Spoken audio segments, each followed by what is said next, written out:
Então, o que são as ordens na constelação familiar? Então, as ordens são leis naturais dos grupos familiares.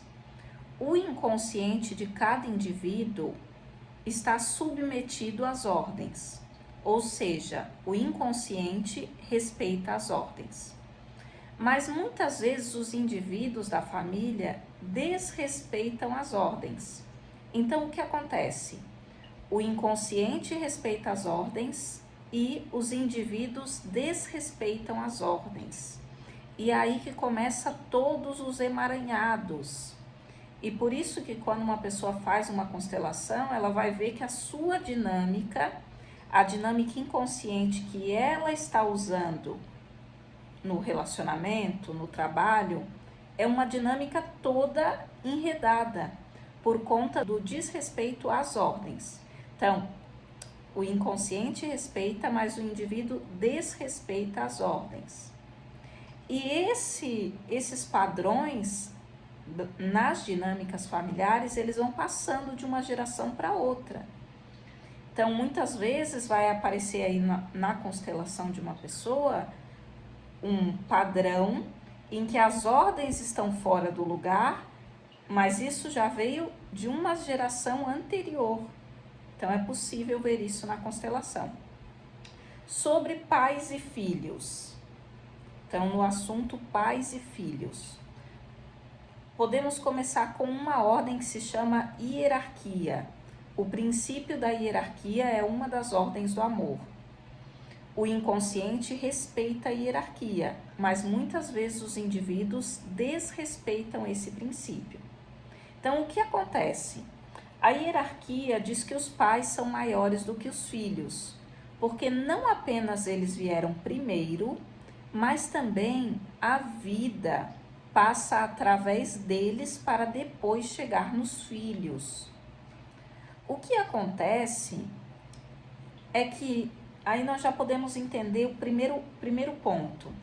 Se os pais são maiores que os filhos e a vida passa pelos pais para chegar nos filhos, isso quer dizer que um filho que se coloca maior do que os seus pais, ou maior do que um dos seus pais, ele fica com o fluxo de vida bloqueado, interrompido.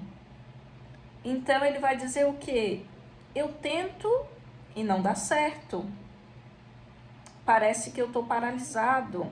Então ele vai chegar com essas queixas. E aí muitas vezes quando você coloca a constelação familiar, o campo, você vai ver uma dinâmica em que está havendo um desrespeito à hierarquia. Toda vez que a hierarquia é desrespeitada, o fluxo da vida fica bloqueado. Por que isso acontece? O princípio na constelação da hierarquia vai dizer o seguinte: é dos pais que os pais deem e os filhos, o princípio diz isso, que os pais dão e os filhos tomam. Para ficar mais simples, podemos dizer que os pais dão e os filhos recebem. O que os pais dão? Os pais dão exatamente o que eles são. E os filhos, para poderem tomar os pais, devem receber os pais exatamente como eles são. Ou seja, receber a vida, receber o amor dos pais exatamente como eles são. É como se os pais dessem a vida ou dessem o amor para os filhos, mas ele chega num embrulho e o embrulho não agrada aos filhos. Então, os filhos que se queixam desse embrulho, ou seja, dessa história, de como a vida chega até eles acabam desrespeitando o princípio da hierarquia. E é por isso que o fluxo de vida fica bloqueado para esses filhos.